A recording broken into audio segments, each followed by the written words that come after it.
Hello, welcome to this week's episode of The Giant Pod with me, Andy Wrintmore. My guest this week is Michael Alago. You may know him from the documentary Who the Fuck Is This Guy? He is also the author of I Am Michael Alago. He is very famous, I guess, in the A&R scene in the music industry, most notably for signing Metallica, pulling them off of Megaforce Records and signing them to Elektra Records. He is also responsible for signing a band that changed my life, the Misfits, to Geffen Records for their second era, their Mark II lineup, I guess. Trigger warning, we talk about sobriety, alcoholism, we talk about drug addiction, we talk about his battle with HIV, and we talk about his battles with AIDS. We actually discover in our conversation that we've been at 2 of the same gigs together, which is very strange. The rest is a great freewheeling chat. I really enjoyed my time speaking to Michael. I think you guys are going to absolutely love him. He's very entertaining. He's very charismatic. It's a great pod. So without further ado, here it is. This is Michael Alago on The Giant Pod. Enjoy.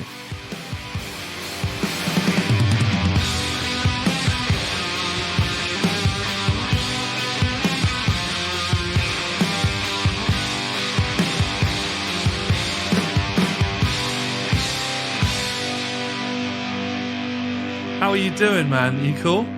Oh, pretty good, thank you. You know, it's a crazy world we live in.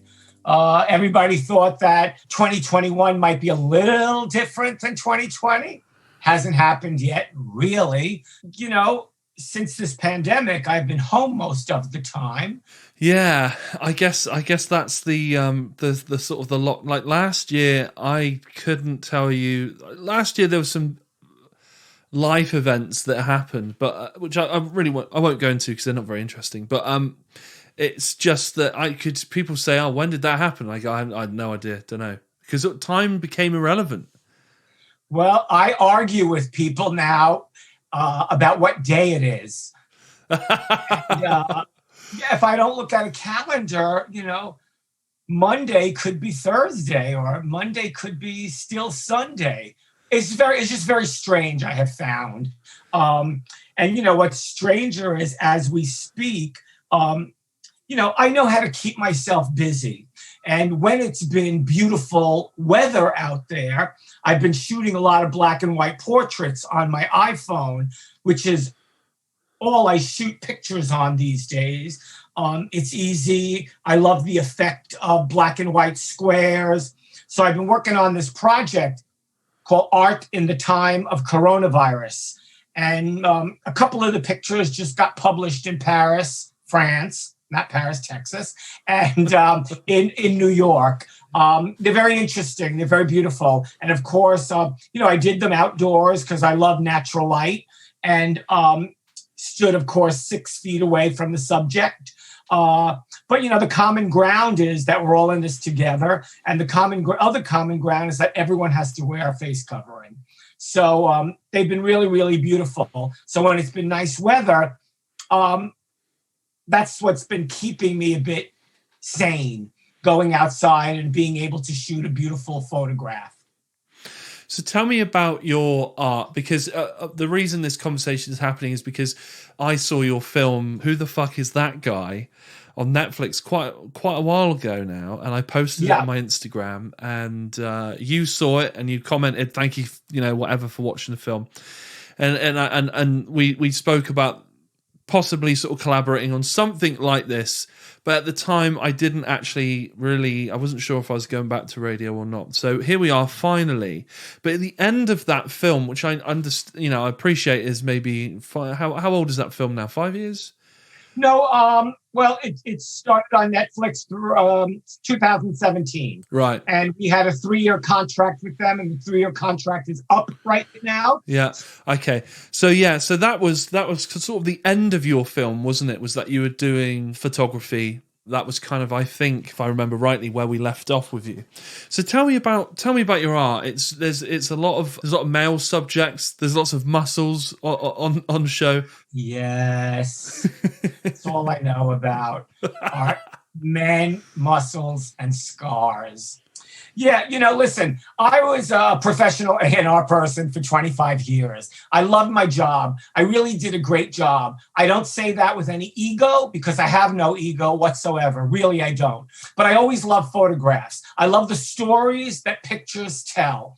When I was a little kid, I had a little plastic Kodak camera that I just carried around with me everywhere. I was always interested in what the story that was being told in a picture, whether it was a live concert picture or if maybe at 15 years old, I didn't know to call something a portrait, but, just shooting a portrait of somebody. I also carried around a Polaroid camera because I have no patience. And even back then, I wanted everything immediately. Yeah. And so early on in photography, I shot a lot of live concert pictures. And that was okay, but it wasn't telling the stories yet that I wanted to tell in a picture. So after my 25 years as an A&R person, I just thought, I'm going to professionally take pictures. I only had 1 year at the School of Visual Arts for photography, but I always thought that I don't want anything to be perfect. Everything just has to have a feeling. And if you capture a feeling when you take a portrait of somebody, that means I did my job and they gave me back something and they did their job. So all that to say, shoot what you love. So I thought, well, I'm going to shoot men. I'm going to shoot muscle men. I'm going to sometimes shoot them naked. I want to see what kind of tattoos they have, what kind of scars they have, because I want the picture to tell a story. And inevitably, the pictures did. So I did 3 books of male erotica, and I'm just kind of done with that because I kind of feel like, I said all I wanted to say in those pictures.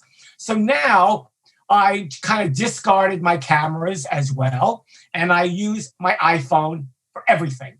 Even my last book, Beautiful Imperfections, it's a 10 by 10 square book, and I shot it all on the iPhone. I love the immediacy of it. I found an app called Hipstamatic, and in that Hipstamatic app, I found a beautiful black and white faux film. And everything is a square because I love anything in a square. So I take pictures now with that iPhone. I shoot backstage stuff. And even when I'm backstage, if I see Billy Biohazard, I'll say, come to the bathroom with me. And everybody looks at me like, what are we going to the bathroom for? Because it has good fluorescent light. And this app loves fluorescent light. I got the most beautiful picture of Billy, quiet, eyes closed, just tucked in a corner, and just the pictures really do come out beautiful because I know what I want from somebody and I just know how to get it. And usually I can get those portraits in 10 minutes sometimes. So whether it's Billy, whether it's Rob Zombie, whether it's this gal I met backstage at Slayer whose face was half tattooed and she was so beautiful that I said, I know we don't know each other, but can we go to the bathroom together? Because I want to take your picture. She looked at me a little odd, but everybody in our circle backstage at Slayer just looked at her and said, it's okay. I wasn't going to attack her or anything. Her name is Chris. I think she lives in the Midwest. She's so beautiful that it's crazy. And I took 15 minutes to shoot her portrait, and I got 5 or 6 things that are just so devastatingly beautiful because she was into it and surprised, and I was into it. And so, when you connect with somebody, things can just happen immediately. So my next book, I want to be just portraits. I might just put some of these photographs from my new project, Art in the Time of Coronavirus, in there, because everything is black and white. So I'll just kind of make it all work. And I don't know, that was a long-winded answer to your question. No, it was great. I loved it. What was so beautiful about... Well, her face was angular. She had a beautiful jaw, beautiful nose. Her eyes were just magnificent. And, when she had a certain charm and charisma about her, and that half her face was tattooed, and it made her even more beautiful and more different. And so I just thought I had to have a picture of this person. So I guess with your background in being an A&R artist and repertoire guy, you have the sort of the ability to know when someone's a star, when someone is very interesting, when someone, you know, I guess you can look at people. I'm very much the same. I can look at people and think, yeah, you've got something going on that's very interesting that I want to know about. Mm-hmm. And that's generally how this podcast seems to go. With the people that don't have a massive sort of, don't have a profile such as yourself, but still want to talk to them, it's because I've recognized something in them which I think is almost like a star-like quality, or at least you get the vibe. Do you feel like you have that knack? You see someone and you go, yeah, I need to capture something about you. Yes. I mean, I know the difference between good and great. It's just something innate in me that I recognize that in others. I'll use James Hetfield as a perfect example. So it's 1982. I'm working at the Ritz. I'm a booking agent there. And me and my friend Phil Cavano from Monster Magnet go to Lemoore. Lemoore in Brooklyn was only 7 blocks away from my home when I was a teenager. I don't know if I had moved out of my house yet. So it's 1982, and everybody's talking about this band, and we go see them at Lemoore. I mean, these were young people who already knew what they were doing on stage, and they were all had a bit of star quality to them. Specifically, James. He is a ringleader on stage. He knows how to whip the crowd into a frenzy. And these were young people then who knew how to tell a great story in their songs. So, when someone can take you on a journey, and when somebody is fronting a band and people go insane over this person, there are signs there that this is going to develop into something big. And it did. So, the same thing with John Lydon. I didn't discover John, but I loved the Sex Pistols. They made that one extraordinary record that was a landmark record that also helped change the landscape of rock and roll and punk rock and the merging of the two.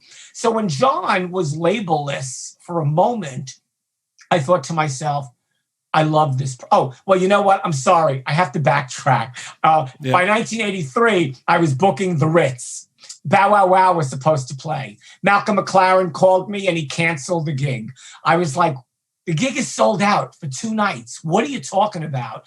He said, well, Annabella is underage. She can't come here. Her mom won't let her travel overseas. And I said, well, when you booked this 2 months ago, she was still underage. And, I think Annabella and some other people tell it a little differently, and that's okay. I was like, I'll pay for her mother to come here. And he was like, nah, we're not coming. And I thought, I have 3 or 4 days. I don't know what to do. It's the weekend. Everybody goes out clubbing on the weekend. And these shows happen to have been sold out. I don't remember how I found out. Public Image Limited were in New York. They were on a press junket promoting their record, Flowers of Romance. I didn't know John yet. It's May of 1981. I call, I think it was Liz Rosenberg's office at Warner Brothers in New York. I let her know who I was and what I did. I think she knew because I made kind of a name for myself already at the Ritz. And I spoke to John and Jeanette and Keith Levine, and I convinced them to come to my office that day. They came to my office that day. They said, we have no instruments here. I said, let's just make it work. We rented a Prophet 5 keyboard for Keith so he could program, I think 45 minutes worth of music into it. And we said yes. We had no idea what the heck was going to happen. And, that is a show that, 39 years later, people still ask me about. It was a debacle. They wanted to do performance art, and people wanted to come see Johnny Rotten, being Rotten, John Lydon, PIL. So we had a 30-foot beautiful screen at the Ritz, which was one of the things the venue was known for, which we showed. Remember, it's 1980, 1981. It's the advent of MTV. Everybody has a video. We would play the videos. So that night, they didn't want to come out from behind the screen. They were beautiful, these black lights being shown from the front. So all you saw was shadows, like moving and dancing around. And it was beautiful. These people didn't care about art. They didn't care about performance art. And, John just was like peeking his head out, wanting to taunt and tease the audience and let them know we're never coming out from behind the screen. So when people got tired of 18 minutes, I think, of Flowers of Romance from the balcony, bottles and a beer and whatnot, drinks, everything. I think maybe chairs got thrown off the balcony, and we had to shut down the Ritz. I thought it was a fabulous spectacle. I made my way backstage. John was already laughing about the whole thing. My boss, Jerry Brandt, who just passed away, may he rest in peace, did not think it was too funny. And remember, in 81, security didn't know how to handle young people who were either pogoing in the audience or throwing themselves on the stage, all for the love of rock and roll. So I'm backstage, and that night cemented the deal of having a 39-year relationship with John Lydon, who I just spoke to about a month ago, maybe 2 months ago, January 2021. He's an extraordinary character. He is a person that when he walks in the room, he's the smartest person in the room. He can talk to you about everything and anything and everything. Why did I bring this up? Because I love John Lydon, and we're talking about charm, charisma, great storytelling, and knowing how to, like I said, tell an incredible story. So when you speak to John now and he picks up the phone, what's the kind of thing that happens? How does it generally go? Because I guess you guys just kind of stay in touch every few months now. What kind of things do you talk about? Well, let's see. Surprising enough, he said, "Hello, Michael Alago." And I was like, "Oh, my darling, how are you?" And he says, "Well, it's this pandemic." And he said, "Why do I have a feeling you've been thinking about your mom?" And I said, "Well, because I have." So it started off very strange, but not so strange. And it had been 4 years in February that she passed away. So we started talking about our parents. He talked about his dad, who's no longer with us. We talked about art a little bit, books. And I asked him about his wife, Nora, who is struggling now. We didn't want the conversation to end on a sad note. So he asked me, he said, "Do you have a lot of pictures of me and Nora?" I said, "I don't know about a lot, but they do range from 1981 to when we went to the Tribeca Film Festival 3 years ago." So he asked me to send them to him. In the course of our conversations, we always have a good laugh. And, sometimes it's serious business because life can be serious, especially when you're taking care of someone who is not well. I don't speak out of turn here because he has publicly spoken about taking care of his missus, Nora. Nora was Ari Up's mom from the Slits, that punk rock group, the Slits. Nora is much older than John. I think they've been together over 42 years. And John has always been faithful to her. Now, that in itself, I just bow down to that. He is John is he is misunderstood a lot. And he's a marvelous human being. He really is about, peace and love and understanding. And, everybody goes through phases. In the 77, I think he was living in what do they call the flats, the council flats or something, and they were young people, the Sex Pistols, they hated Margaret Thatcher. So everybody goes through phases, as John did, and he has grown into a superb human being whom I adore. So you think it's true love with John then? Must be. Oh, yes. John and Nora, absolute true love. I mean, they're so dedicated, so beautifully to each other. And, John is a star. John is one of those people who does have that wild charisma. Whether you like him or not, he knows how to put you in your place in 60 seconds. Or he is just so loving and complimentary, but just don't screw with him. You know what I mean? Yeah. So I guess we were just talking about artists that have that charisma and charm and know how to tell a story. And in my case, it's James Hetfield, it's John Lydon, it's Rob Zombie, working on 2 albums with a dear friend of mine, Cyndi Lauper, and signing my favorite artist ever after she had not made records for 10 years, Nina Simone. For me, the greatest artist that ever lived. Also another person, don't fuck with her because she will rip your head off. I remember one day I took her to the China Grill, this very fancy building, a restaurant in the Black Rock building, which is part of CBS, down the block from 75 Rock, where Elektra Records was. So we go have lunch, and the waiter comes over to us and says, "What can I get for you guys?" Oh boy, I knew there was trouble. She grabbed him by his tie. She says, "Do I look like a fucking guy to you?"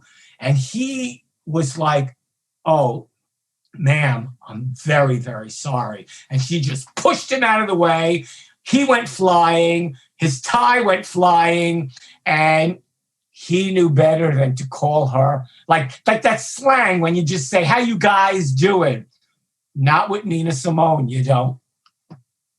Anyway, I don't know. I feel like I have been all over the place in our conversation thus far. But, it just speaks a little bit about the characters that I have loved working with, because I feel they always have stories to tell, And, Yeah. even Nina Simone, who rarely writes, although she did write To Be Young, Gifted, and Black, and a few other tunes, she mostly she takes from Jacques Brel, from George Harrison, from Bob Dylan, and she gets to the heart of the matter of a song so that you think this person wrote those songs. But no, that's where her brilliance lies, in taking any song and just twisting and turning it and make it Nina Simone style. So, do you think normal people bore you? What I would sort of call normies. Have you only ever been attracted to certain energy? Well, I am attracted to certain energy. I don't think I know anybody normal, whatever normal means. I've always been surrounded by creative people, and I find myself to be a creative being as well. So that's just, that's the energy you put out there. And, so I don't know. I'm sure there's lots of normal people around here, but I don't think I have associated with anybody normal, because it's just, the world that I have grown up in, the work that I have done.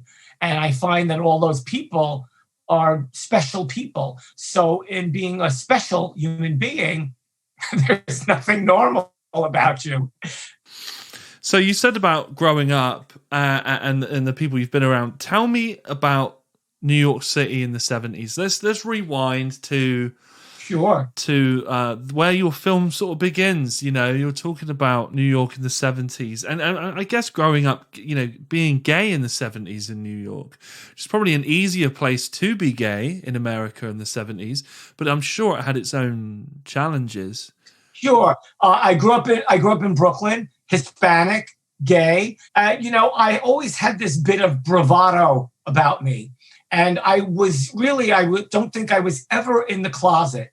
And I always thought from a very young age, you were either going to like me or not. And I really didn't care.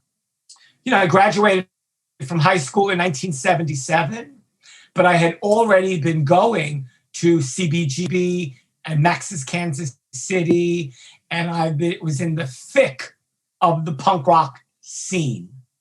I used to purchase a newspaper, and the Village Voice had everything in there from music, art, theater, politics, and porn. I loved everything about that newspaper except the politics part of it. I was just like too young to think about any of that. But I had no problem thinking about music, art, theater, and pornography. Loved it all. So, I was going out all the time. Why my mom let me go out all the time as a young person, I don't know.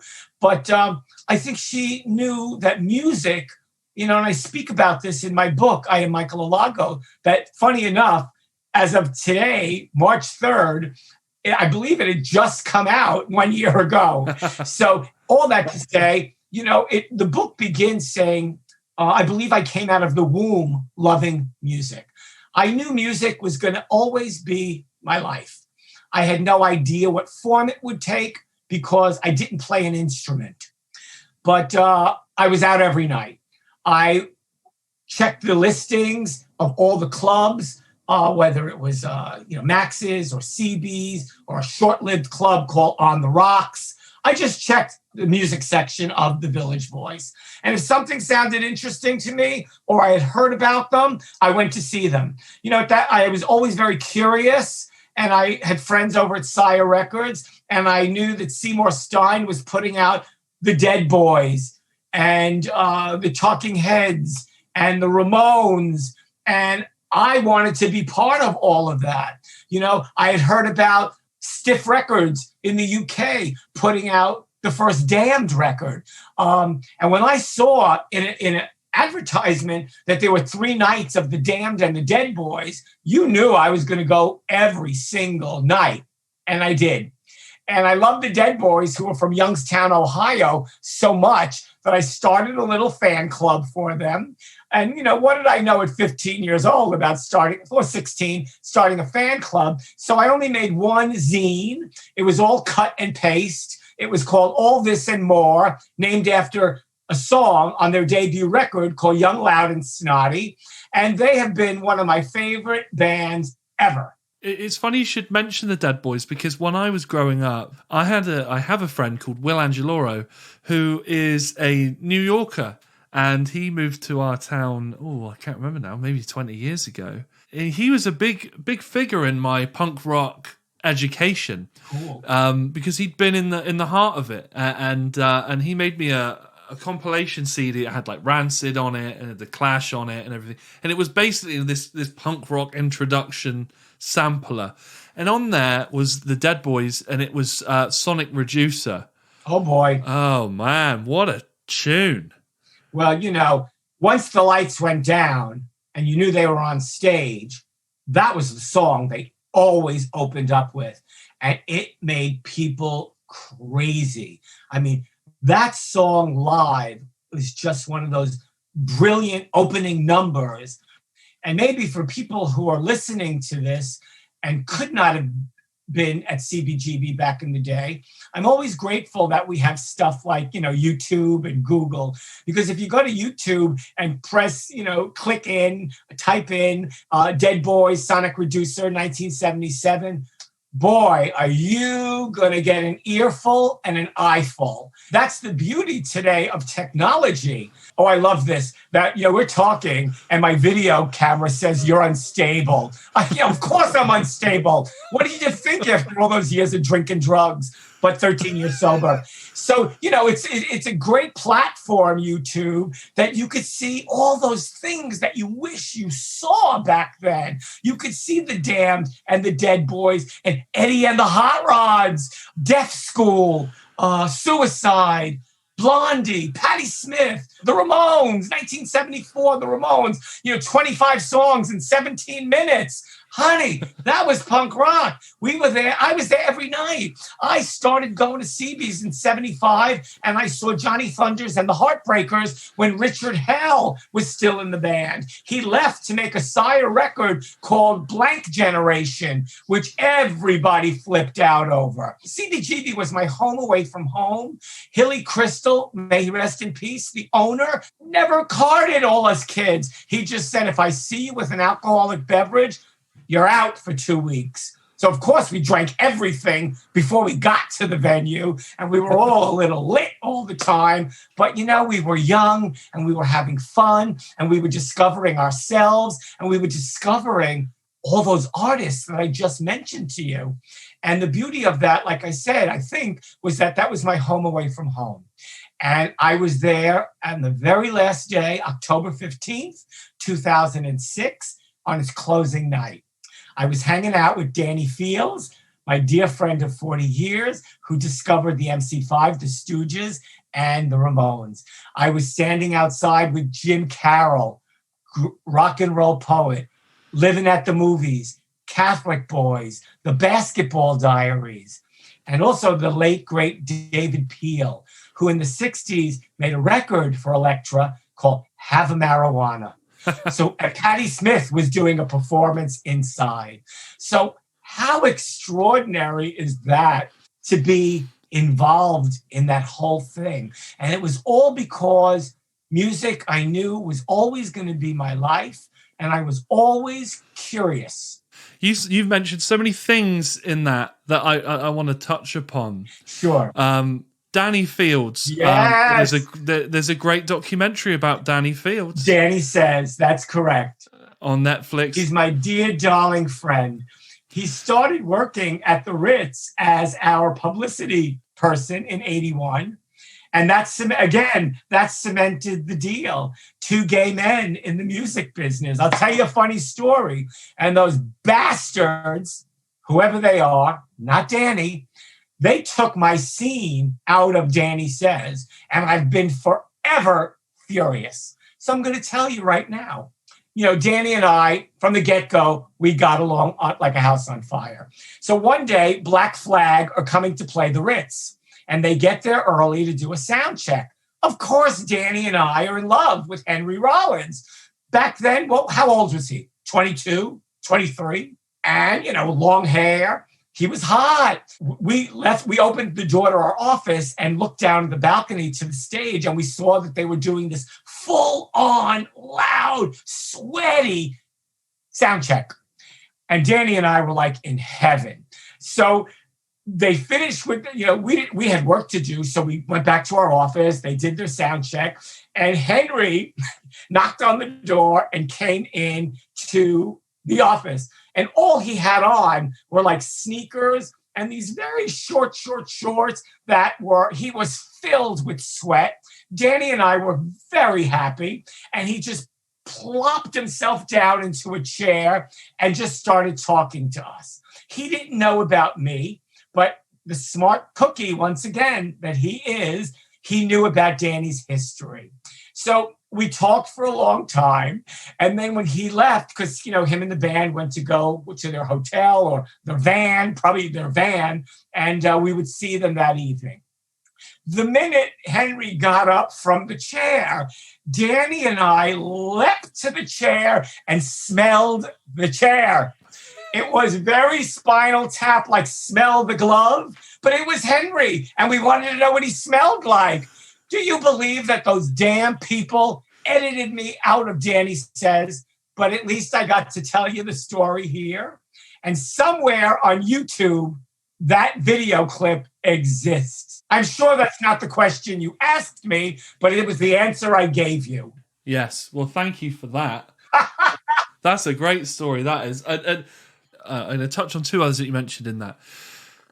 Jim Carroll. Is that the Jim Carroll band with the song "People Who Died"? Yes, of course it is. Yeah, that was also on that disc that I was given. Oh, how marvelous! Is your friend still with us? Yeah. Yeah, tell him I said thank you very much for enlightening your head. And I tell you something else. Blank Generation was on that as well. Oh, isn't that something? He also introduced me to what's the Peel? David Peel. The David Peel sessions. We Are From the Lower East Side. What's that? It's one of it might even predate the Stooges and the New York Dolls in proto-punk, in what we consider to be the punk sound. Wait, and who are you saying? From David Peel. Yeah. Yeah, there's a song called We Are From the Lower East Side. And whose song is it? It's from David Peel. And if you listen to it, it's punk rock, but it predates New York Dolls and the Stooges, I believe. I think it's 71 or 72. You know what, hon? I'm so sorry. My brain like flipped out. I thought you were talking about the John Peel sessions in the UK, but you were mentioning David Peel, who I just finished talking about. You see what happens? This is good that I don't drink anymore, because you can imagine what this would have been like. Yes, David Peel, having marijuana, very clever. And okay, so you were telling me about this song that was on the disc that your friend gave you. Yeah. Oh, I can breathe now. I'm trying to think about what else was on that compilation. That New York Dolls Jet Boy was on there, which I loved. Oh boy, Mercury Records. Okay, a little trivia. Who produced that first album? My gut is saying Ed Stasium, but I don't think so. No, Todd Rundgren. Hi guys, it's Andy. I just want to jump in here and contextualize this conversation. Within this podcast, you're going to hear myself and Michael talking an awful lot about the second lineup of the Misfits. That band meant so much to me, and their first lineup meant so much to me when I was growing up, that you're going to hear me talking a lot about them in this podcast. But as of today's little announcement here, Michael Graves, the frontman for that era of the Misfits, has been in the music press for holding Proud Boy and white supremacist opinions, ideologies, views, whatever you want to say. And I wanted to just put this in at the start of the podcast here and just unequivocally put on the record, I do not support Michael Graves in these ideas, ideologies, opinions. I'm deeply disappointed that someone I looked up to growing up has sort of turned into this. It is very disappointing. It's very heartbreaking. But I just wanted to jump in here and put on the record, this podcast was recorded some weeks ago, and as of today, Michael has been in the press for having these beliefs. So I just wanted to put that out there, that we are not standing with Michael, even though within this podcast I do shower an awful lot of love on his era of the Misfits. But yeah, now that's cleared up and that's crystal clear. Please enjoy the podcast of Michael Alago. It is bloody good and I love him. I know you later on, I know you signed the Misfits to Geffen, and then they jumped ship to Roadrunner. But tell me, and I want to get to that, but tell me about the original era of the Misfits, because I received that Coffin box set that was released in about 96. Yeah. And the story with that is I've got a local record store here in my town, and they're called Raves from the Grave. And they've been here forever. And me and my friends, when we were in school, we absolutely loved the Misfits. And we didn't feel like anyone else knew who they were, really. Mm-hmm. And we would go past this record store and we would look in the window. In the window was this Coffin box set by the Misfits. And at the time, whatever it cost was far too much money for us, because we were still in school. And I remember we just coveted that thing, because at the time it felt like it had everything they'd ever recorded in it. And of course it was in the shape of a coffin. And I remember we would look at it. And I think inside you got a badge and a booklet. That's right, yeah, an Enamel Fiend Club badge. And I loved it, and I banged on about it, and no one was able to afford it from my friend group, like. And then one Christmas, I opened it up for Christmas. And I was like, oh my God, my friends are going to be so jealous. Mm-hmm. But I was the one who got it. And the music within that changed my life. It just made, it was punk, but it was sophisticated pop at the same time. But it was accessible to me. Yeah, I felt the same way. You know, I always said the Misfits are a pop band disguised as punk.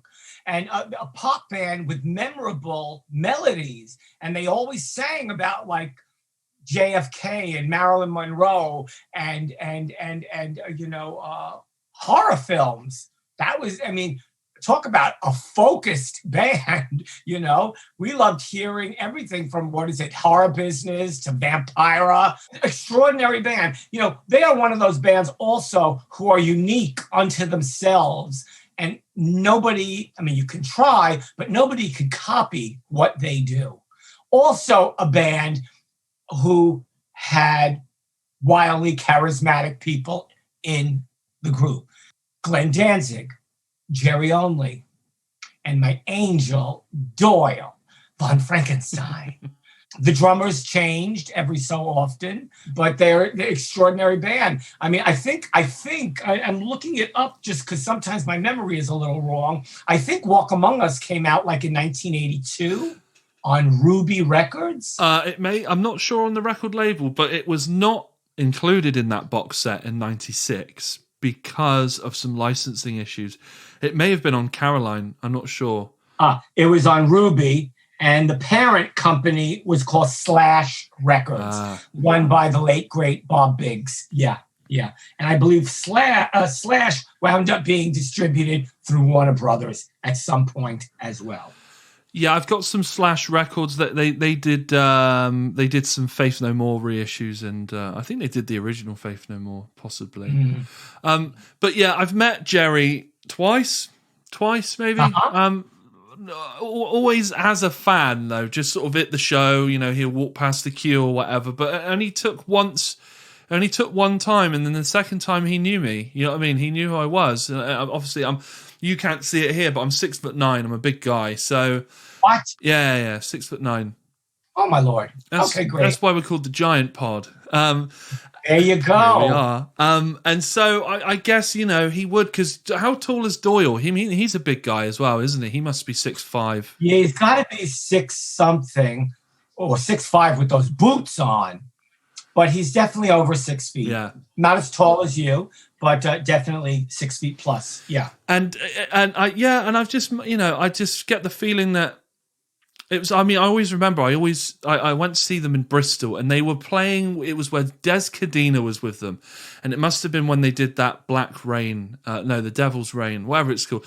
Oh, so were they traveling as a trio? Yeah, and they had that guy. Not the best version. No. I'm sorry to say. No.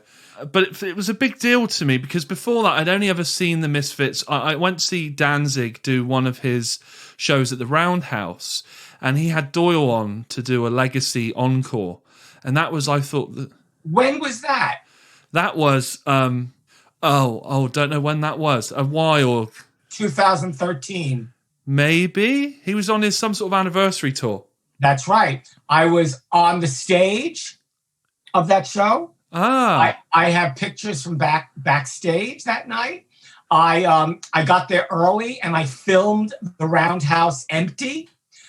That was an extraordinary night. Yeah. Everybody had so much fun. I met people that night that I'm friends with right now still. But what is that? Let's see, 8, 9, 10, 11. So it must have been 8 years ago already. And, in this day and age, time flies to begin with. I can't believe it's already March of 2021. But let's get back to the Misfits. The Misfits are extraordinary. I love them from the get-go. I got to see them at CBGB in their first incarnation. After that, I don't think they played much at all after that. They were quiet for a long time. I start working at Geffen Records in 96. Let's just say 96. That sounds good. And I knew that they were going back out again with a new singer named Michael Graves. And I went to see them a few times. And you know what? Totally different band. But, it's the songs. And then you have a young person like Michael there who kind of personified youth. He had a look, and he knew how to sing those pop tunes, And of course, people are not going to love Misfits the way they loved them during Static Age, Walk Among Us, all of those great songs and records. But, it's nice that Michael filled the shoes that he was asked to fill, and the shows were just always so much fun. So at some point, I believe in 97, I made a record with them while I was at Geffen Records. The record is called American Psycho. Ow. Hold that thought, people. So Michael has disappeared. I disappeared. I'm sorry. This is a whole day about me going back in the closet, believe it or not. So I know your audience can't see this, but There's I made a record with them called American Psycho, produced by my friend Daniel Ray, who was in the Masters of Reality, and he wrote Pet Sematary for the Ramones, and it was mixed by Andy Wallace.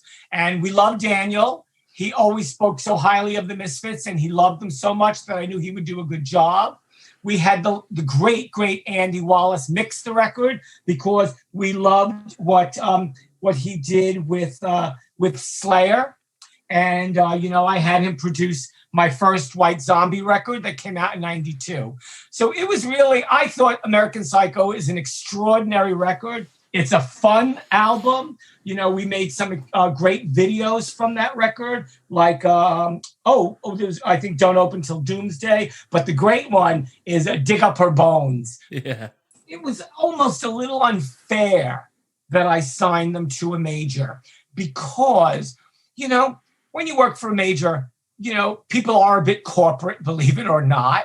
I was anything but corporate ever. The record just didn't do what the numbers that corporate wanted it to do. I had a lot of fun with them that time period. I went on the road with them to Spain to support that record. Drew Stone, who produced Who the Fuck Is That Guy? A Fabulous Journey of Michael Alago, came on the road with us because he was managing a little band that I adore from New York called Sub-Zero. All I remember about that tour is I was drunk every night, and me and the Sub-Zero guys got into fights with people every night. And that's all I remember about Spain, believe it or not. Shame on me, but not really. Anyway, so I made that record with them, and they got dropped, and I just, I just kind of moved on. But, I've always been a fan of all incarnations of the Misfits. So for all of us who have followed them all these years, don't you think we were in rock and roll heaven when they announced that they were going to do Riot Fest in 2017?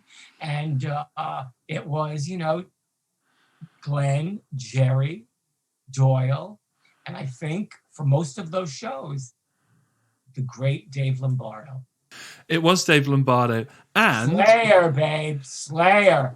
And he's the man for the job there. And also you've got AC Slade as well, who That's used correct. to be in, what was he in? The Murder Dolls? Couldn't tell you. I think he was in the Murder Dolls or Marilyn Manson or something. So one of those sort of 2000s-y goth rock acts. But yeah, so I kind of have to thank you in a way, Michael, because you signing the Misfits to Geffen gave them that second wind, which then made their original back catalogue relevant again. And I think what you did with them on that album has solidified their legend even more so. I think that, and a lot of people, you can say what you want about the second era of the Misfits, but that era is the era that dragged that original lineup and the legacy out of, I don't want to say obscurity, but pushed them. I think it really elevated them in rock and roll history. It really did bring them back to life because as a major, we did spend some money on that record. And like you said, everybody wanted to hear what this new Misfits record sounded like. And I think most people liked the album, except for those people who are diehard Glenn fans. And you can't blame them for that. So like I said, we started chatting about when they were coming back together again. Wow, did we all love that. And the beauty of that, too, is they came back in a big way. They were playing 18,000 seaters. And the staging, the staging alone blew my mind. Because if you saw any one of those shows that they did, the staging the screens were huge behind them. I liken it to being in Times Square in New York City at midnight or downtown in Tokyo. It just had bright lights everywhere and videos of everything from all the great George Romero films. It was over. I'm fumbling my words a little bit here because I'm so excited, but the staging was out of this world.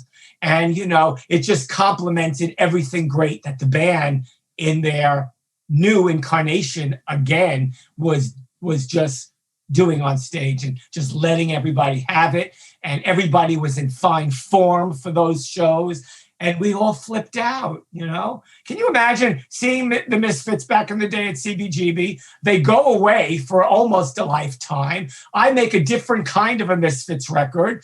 And then in 2017, they're back playing 18,000 seaters.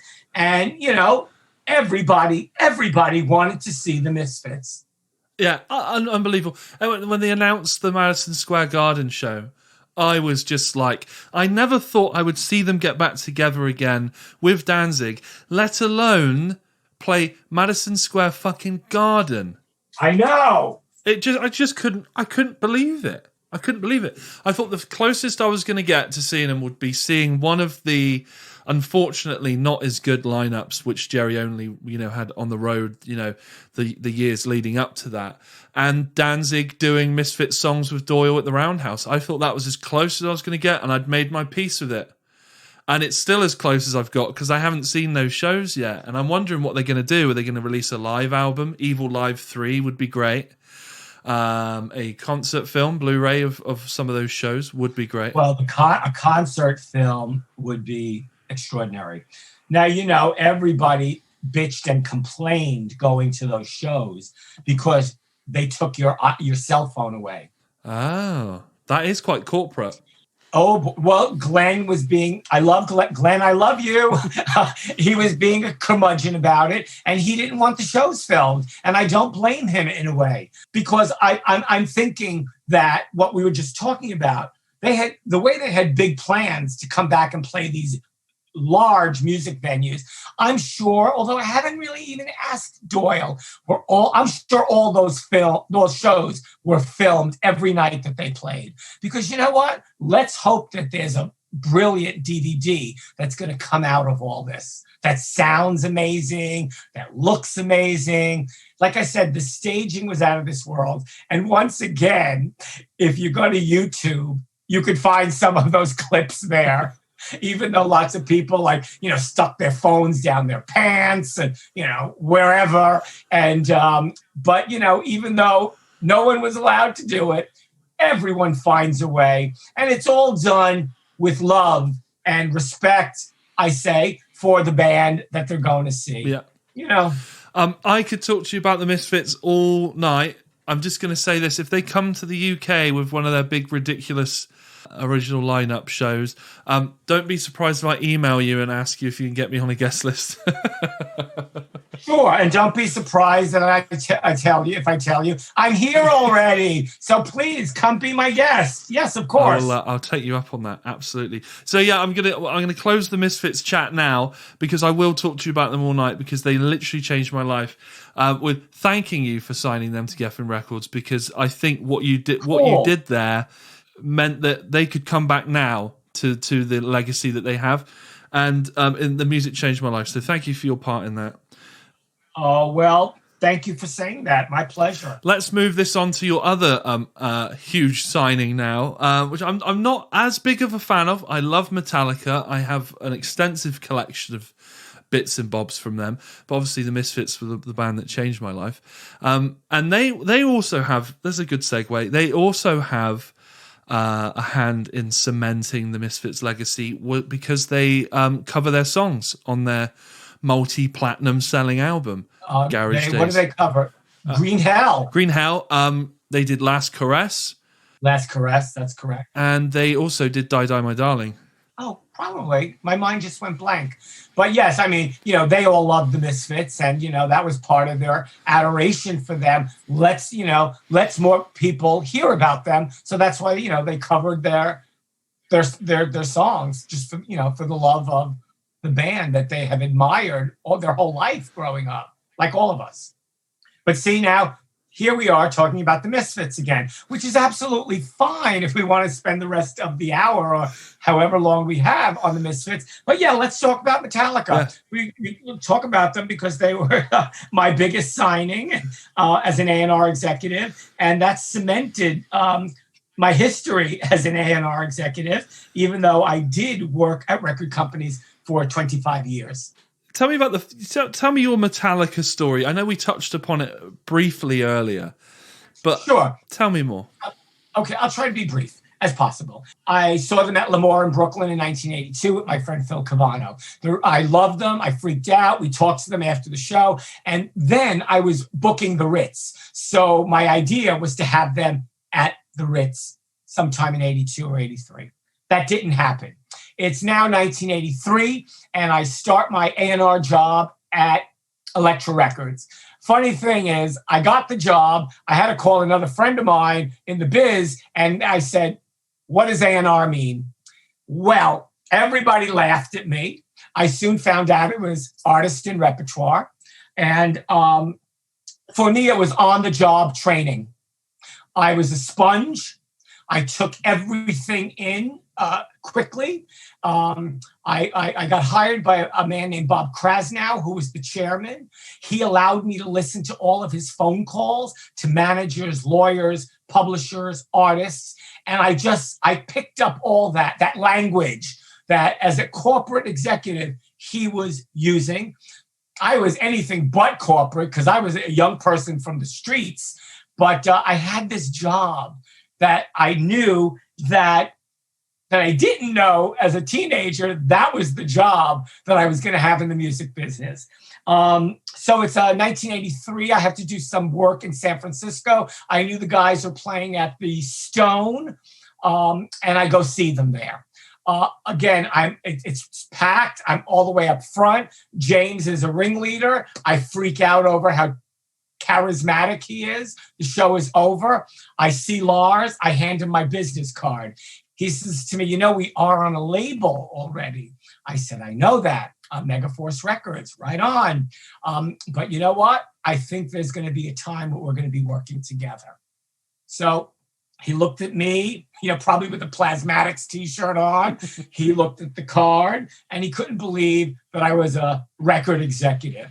We were all maybe 22 years old each, So fast forward, I just went on with my job. They went on being Metallica.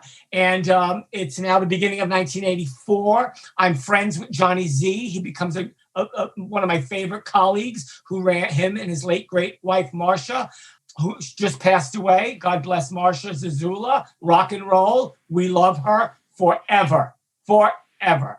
And don't make me cry over this either. So, John and I become colleagues very quickly. They put out incredible records. They just didn't have money to take all those records to the next level. So I got to hear Kill 'Em All. I got to hear the first Anthrax record, the first Testament record, the first Raven record.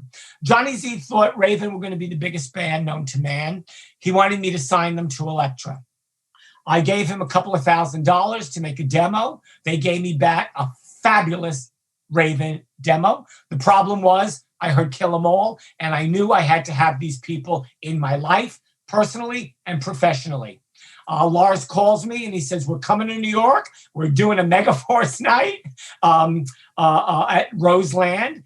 Fabulous music venue on West 52nd Street that had already been there 50 years. They tore it down a couple of years ago. Damn them, the city of New York, having no respect for history. So they come to New York as part of a triple act bill, Raven, Anthrax, and Raven, and sold out, probably 3,500 people. I go to the venue. I'm drunk. Hello, what else is new? And they were in the middle slot. And because of all the hoopla and the underground excitement that they had been causing the last at least 2 years, they've been the most talked about underground metal band because of an early cassette that came out called No Life Till Leather. That was one of the things, other than all the flyers that people were handing out, like come see my band, everything was DIY, do it yourself. So anyway, that night, they blew the roof off the place. The other acts were terrific as well, but really they were the ones creating that buzz, unlike anybody else at the time. The show is over and I go backstage, still a little drunk. And I bang on the door and I make my way in and I see Lars and I'm hugging everybody and carrying on. They're looking at me like, who the fuck is that guy? So Lars says, James, this is Michael Alago from Elektra Records. And they looked at me as if we're putting our lives in the hands of this person. And yes, they did. We got along famously that evening. The next day, I had them in my office in a conference room. We'll backtrack just a little bit. You know, Johnny Z was not happy with me at that point in time because I told him, I'm giving you back the demos you did with Raven for Elektra, but I do want to sign Metallica. Now, of course, I don't want to go through the whole rigmarole, but I do talk about it in my book. I Am Michael Alago, Breathing Music, Signing Metallica, Beating Death. And they came to my office in August of '84, right after that gig. We had beer and Chinese food. It was '84, so I gave them tons of cassettes and vinyl of the MC5, the Stooges, the Doors. They loved it all. You know, of course, Cliff Burton, our beloved Cliff Burton, loved everything esoteric. And at one point he said, do you have Simon and Garfunkel? I said, Cliff, I don't have Simon and Garfunkel. They're with Columbia. But I got him, like, I think a box set or a bunch of vinyl on Simon and Garfunkel. I felt like from that meeting, beer and Chinese food, I felt like they never left my office. A deal was struck with our business affairs people and the Megaforce business affairs person, that everybody walked away happy. And, you know, I don't want to say this in a crass manner, but, you know, money does talk, and everybody walked away satisfied with the deal. And, you know, if we're going to just keep it short and sweet, that signing changed the landscape, changed the face of heavy metal and rock and roll. It did. They are the biggest rock band, the biggest hard rock band, the biggest metal band in history. And I've heard many people say there will never be a band as big as Metallica, because the age, the golden period of the music industry and selling records and music videos is over for now. I don't know, maybe we can get a diamond age, but I don't think anyone, I don't know if anyone can be that big again. Yeah. Now, everything is cyclical. That style of music will always exist. But here we are 37 years later from my signing of them to Elektra, that they are bigger than ever. Of course, if it wasn't for the pandemic, Metallica, like all our other favorite bands, we're going on the road, and they're still playing stadiums. And that's a testament to them sticking to their guns, never pandering. And because they stuck to their guns, they always gave us quality music. And that's what the fans relate to. Yes, there are some people who still say, you know, I only like Kill 'Em All and Ride the Lightning and Master of Puppets. But, you know, when you're that big, you're damned if you do, and you're damned if you don't. And you can't repeat yourself, because then you don't grow as an artist. So they never repeated themselves. And whether you like all of their records or not, whether you like Load and Reload and Saint Anger, they always did quality work. You know, me, I loved when Death Magnetic came out. I loved the last recording, Hardwired to Self-Destruct. Of course, their biggest and most commercial record to date is the Black Album. But they had to do that at that point in time. Or else, like I said, once again, I'm just repeating myself a bit, they would have never grown. And they were always about growing. And that's why they are the biggest band in the universe. I love how you didn't mention Lulu, the album they did with Lou Reed. well, you know, no. Okay. Listen, Lulu just happens to be a Lou Reed record, and Metallica back him up. That's how I see that record. Right. Now, of course, nobody fancied that record. There are some things on that record that are beautiful and atmospheric. But like I said, I think it's a Lou Reed. I personally think it's a Lou Reed record, and he just happens to have the biggest band in the world, Metallica, backing him up. If you got the vinyl, the artwork was just extraordinary. But, you know, they took a chance.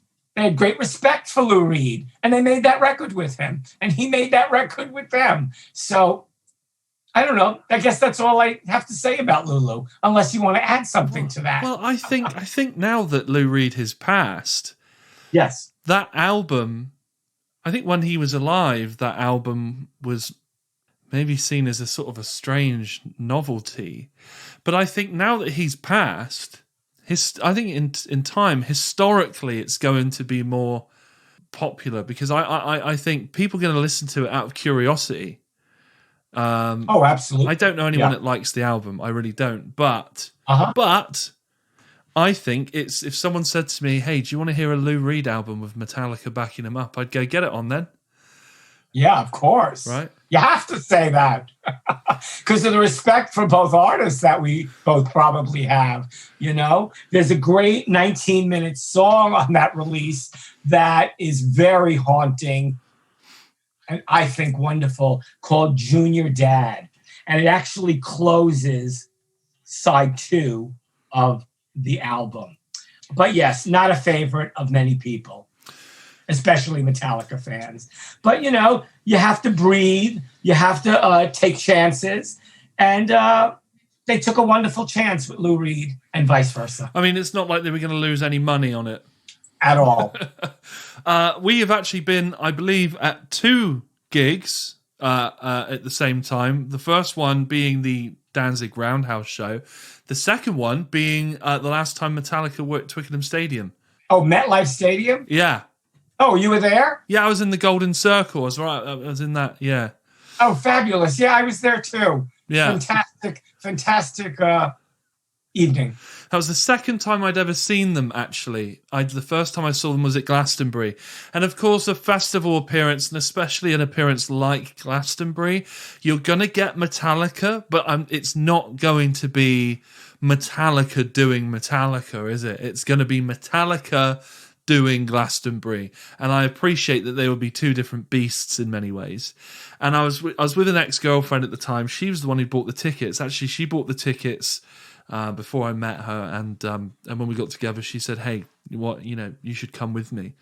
And we were in the crowd waiting, and she said, "I've seen Metallica 2-3 times or something. They were her favorite band of all time." She got a Lady Justice thing tattooed on her ribs and that. And she said, "But the only song I love by them, I've never heard them play, is The Memory Remains." And she said, "I really want to hear that song." And I said, "Oh, I love that song as well. That's a good, Sure. What happens? They come out on stage. First track gets out the way with, or maybe not even that. It's in the first 2 tracks. Memory Remains just comes out, and you should have seen her face. It was just like, oh my god, oh my god.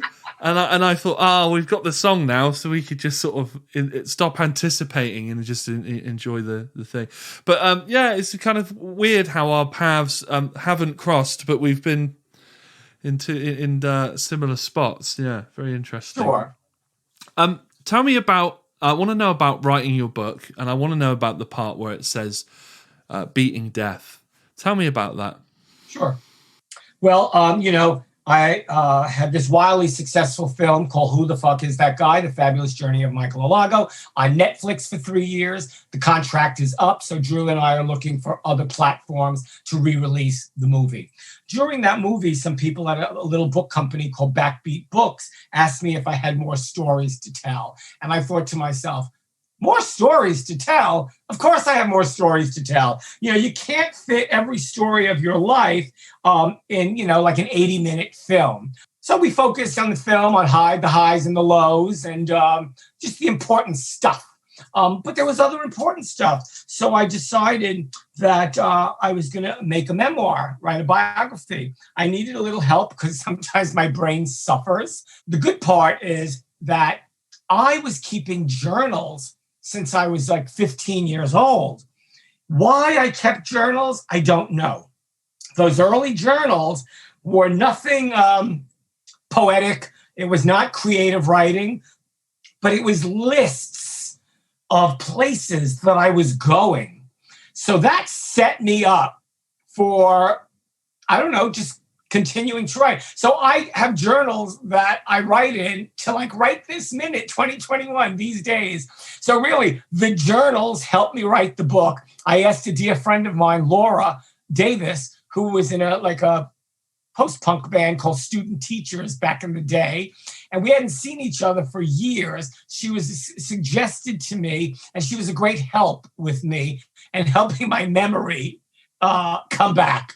But if it wasn't for these diaries and journals and pieces of paper that I kept for 30 odd years, my little book would not have happened. So I thought it was kind of almost not cute, but if the movie's called Who the Fuck Is That Guy? I figured I'm allowed to call my book I Am Michael Alago. And, breathing music suggests, like I say in the book, I came out of the womb loving music. Yeah. Signing Metallica is just what it says it is. And we just spoke about Metallica. And beating death. Beating death is, at first I called it cheating death, but you can't cheat death. But sometimes you can beat death, which I did twice. I was an alcoholic and a crack addict for a long time. I got the help that I needed to stop drinking and drugging. During that time period, I acquired HIV. At some point in time, I had full-blown AIDS. And it was at a time, late 80s, early 90s, when there was no medicine out. If any of your listeners have ever seen the movie with Matthew McConaughey, Dallas Buyers Club, that's the only thing I can liken it to. I was very ill. I had something called wasting syndrome, where I shit everything out, I vomited everything out, and that happened. I was just on my sofa at home for a year. Everybody who came to visit thought I was going to die. I thought I was going to die. My mom thought I was going to die. The white zombie people who I was so close to because they lived in the East Village here, they thought I was going to die. Eric Bogosian, everybody would come and visit. And I held on. My doctor was at the forefront of working on finding medication for the virus. She was an incredible physician who, at that point in time, was taking care of all mostly gay men who were dying in the AIDS ward in New York at St. Vincent's Hospital. I refused to go to the hospital as sick as I was because I felt that would be the end of me. And so she didn't like that idea. I had good health insurance being part of Time Warner, working at Time Warner for many years. And I just stayed home and there was no medicine. So in one arm, she gave me an IV of vitamins. I had mumps, which is not good for a grown man to have. Mumps. I had pneumonia. My lungs were infected. I couldn't breathe. So in my left arm, there was a medication called pentamidine, which was going to help clear everything up. I was like that for a year. I held on, but I was filled with fear. A medication came into existence for HIV called AZT. Barbara said, my Dr. Barbara Starrett said, Michael, as your physician, as your primary care physician, I have to tell you, this medication came into being. I don't want you to take it. I said, Barbara, you've kept me alive. I ain't taking it. Well, that medication wound up killing a lot of my gay brothers and sisters who had AIDS. I hung on. An antiviral came into being I think it was called Sequinavir. I started taking it. And little by little, I started getting better. I started gaining weight. My immune system was still compromised, but was getting better. I don't know, after a year, maybe another 6 months went by and I was up and about. I didn't look so good, but I went back to work at Elektra. It's the 90s and, it's a pandemic. AIDS was a pandemic. And people didn't know, can I hug Michael? Can I shake his hand? Can I kiss his cheek? Heavy stuff, man. But you can't get AIDS from shaking somebody's hand, and you can't get it from hugging anybody. But, anyway, so I got better. I stopped drinking and drugging. And I live a clean and sober life these last 13 years. And living a clean and sober life, I wake up every day. I say my morning prayers, which is a series of thank yous. Thank you, God, for waking me up. Thank you for waking me up sober. Thank you for the renewed relationship with my sister Cheryl since Mom died. And that list just goes on. The list goes on, and so I'm tired of the list. I then make my bed. I have a cup of tea or two or three, and I get on now in 2021, I get on my Zoom AA meeting. I go to that meeting 7 days a week. It's a 1 hour at 9 o'clock in the morning. It sets my brain straight. I hear stories from other people who were suffering, who didn't want to suffer anymore. So that's what you do. When you're sick and tired of yourself and you have an addiction, you ask for help. And if you're serious about the help, you're going to get the help you need. So, like I said, I go to my meetings every day, 7 days a week. I do a lot of 12-step work with people who ask for help. I am here in and out of the program to just be of service to people, to be loving and kind. And that's just like how I conduct my life these days. I live with gratitude. And, I'm grateful that when my mom passed on, she was 94, and she was a little thing like 4'10" tall, that I was there by her side. Because when my dad passed 25 years ago, I stole from him. He died 3 days after. I stole his credit cards. But when you're in the height of addiction, you'll do anything. So the only way I could make what we call in 12-step programs amends is that I ripped up the cards. I wrote him a loving letter. I apologized. I brought the cards in an envelope with a beautiful flowering plant to his gravesite. And that was the only way I could say, I'm sorry to him. With my mom, I had already been 10 years clean and sober. And I showed up because I knew she was on her last leg. And so me and my sister Cheryl slept in I always say hotel room, in the hospital room for the last 3 days. And I could hold her hand, touch her cheek, kiss her forehead. And the funny part about it is, she was suffering so bad from pneumonia, and her breathing was awful, an awfulness that you don't want to hear come out of anyone's chest, especially your mom. But she was passing, and I said to Cheryl, I think Mom just said something. And my sister said, Michael, she didn't say anything. She's on a lot of morphine. I said, Cheryl, get over here to this side of the bed. My mom opened up her eyes, looked at me and Cheryl and I, and said, you two are funny people. And that was it. She died. And, my mom always had this crazy brand of humor. And to be there for your mom on the last leg of her being on this planet, and for her to say, you two are funny people. Well, that was complete, because when I was born, she was the first person that held me. And when she died, me and my sister were the last people to hug her. And for all of that, I'm grateful. And I live my life like anything. If people don't realize, everything is one day at a time.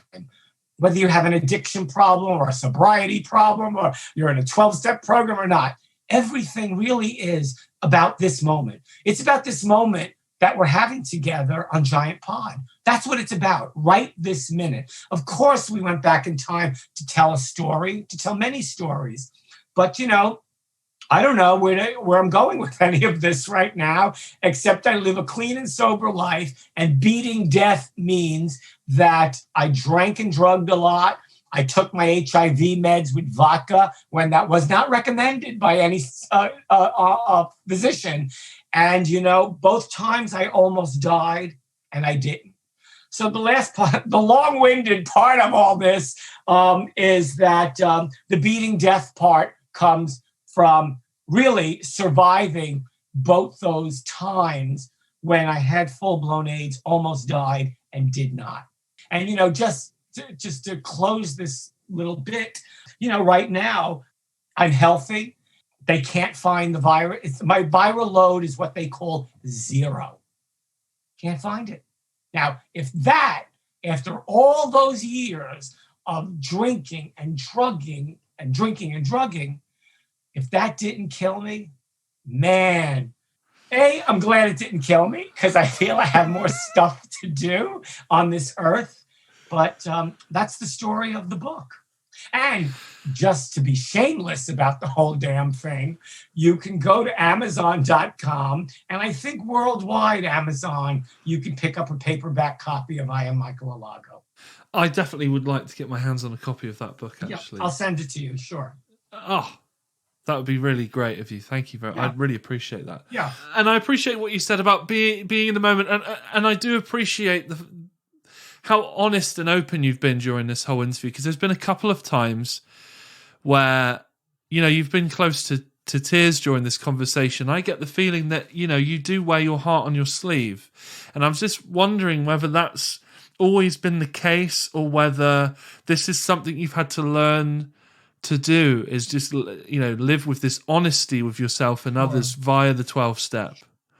Again, this is not ego, but I've always been a kind person. I love people. When I wasn't actively using, I always told the truth. People admire the truth. And when you tell the truth, it gets to that person. And maybe you're giving something to someone that they didn't know that they had inside of them. So, the truth, as they say, the truth shall set you free. And that's how I just live my life, being kind to one another. Because I always say kindness is the domino effect. You start being kind to somebody, and it's a domino effect. And it just keeps rolling on and on and on. And, some people think that's corny, but it's just part of living a true and honest life, being kind to one another. And in that kindness, you always hope for that there's going to be a better world out there because of the kindness. So I don't know. I don't know if I answered your question or not. No, I think that's absolutely fine. And going back to you saying, living in the moment. Yes. On the Giant Pod and everything, and being mindful. There's a Buddhist streak or a streak of Buddhism in that mindfulness. Mindfulness, of course. But I wanted to ask you genuinely, and not even really for the podcast, but just as a personal, on a personal level, this past year and however many months now, 3 months, is going to have been incredibly hard on people who have been sober for a very long time and have been very successful in their recovery. Sure. And I imagine there's going to be many, many people who will... I don't know what word you're looking for. When you fall off the wagon and you start drinking again or using again, what is it? When you have a relapse. When you relapse. Oh yeah. What about relapsing? So I was going to ask you if you've been well this last year and a bit. Sure. And good question, because I think this is part of the interview, and you can edit it any way you want. But I lived through the AIDS pandemic, had full blown, and here we are. I lived through the crack pandemic, because it certainly was. It was killing lots of people in New York, and I partook in that for 7 years. Fast forward, I was sick and tired of my bad behavior, that I thought at 47 years old, I need to get clean and sober. And I did, because I asked for help. Now, fast forward once again. All of us, a lot of us, whether you're in a program or not, we're not used to just sitting at home in what they were calling a lockdown, because that's not how we conduct our lives. We go to work, We go to concerts. We go grocery shopping. We take long walks. We socialize. And this has really, really screwed us up. Now, if you're asking specifically about a 12-step program, I think everybody who is in one is so grateful that Zoom came along, because it's a little different than being literally next to someone in a 12-step room. You can't hug them. You can't shake their hand. But when you're serious about your program, you just show up. So I knew at 47 years old, 13 years ago, almost 14 now, that I was serious about my program and I wanted a new life. And I love the life that I had, fraught with all of those things. But I knew I wanted a new life. And I wanted to wake up in my own bed. I wanted to be responsible. I wanted you to know that if I said something, I'm going to show up for it. I was reliable. And that's a wonderful thing. So that going from being irresponsible and a no-show and a liar and a thief to someone that now people say, oh, you can ask Michael anything. And Michael shows up. I show up for life. I show up for you. I show up for the podcast. I show up for AA every day. And that helps me. And it helps everybody around the world who is suffering. Go to someplace where you find relief. Whether it's Zoom 12-step, Zoom therapy, Zoom, your work. There's Zoom for everything. Like there's 12-step for everything. AA, NA, OA, GA. Everything anonymous is out there for you to seek when you're serious about making yourself better. So, like I said, in this new life, I'm a totally changed person. I still, at 61 years old, have no patience. So I have to pray on that every day. But, I'm a totally different person than back then. When I was sadly in the thick of the addiction.